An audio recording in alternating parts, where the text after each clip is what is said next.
প্রিয় গোপালগঞ্জবাসী, মুজিববাদীরা আজকে বাধা দিয়েছে। গণ অভ্যুত্থানের মধ্যে আমরা বলেছিলাম বাধা দিলে বাঁধবে লড়াই, সেই লড়াইয়ে জিততে হবে এবং সেই লড়াইয়ে আমরা জিতেছিলাম। আজকে আবারও বাধা দেওয়া হয়েছে, দ্বিগুণ গতিতে এর জবাব আমরা দিব ইনশাআল্লাহ।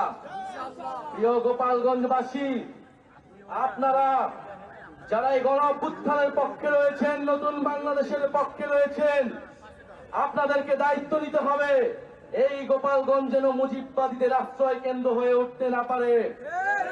যদি পুলিশ প্রশাসন ব্যর্থ হয়, নিজেদেরকে রক্ষা করার দায়িত্ব, নিজেদের জেলার মর্যাদা রক্ষা করার দায়িত্ব, বাংলাদেশকে রক্ষা করার দায়িত্ব আমাদের নিজেদেরকেই নিতে হবে, যেরকমটা আমরা গণ অভ্যুত্থানে নিয়েছিলাম।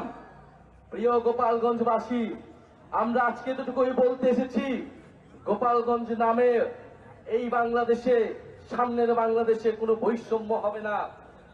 গোপালগঞ্জ নামেও চাকরিতে কোনো বৈষম্য আমরা সহ্য করব না, কিন্তু গোপালগঞ্জেও কোনো সন্ত্রাসীদের আস্তানা আমরা সহ্য করব না।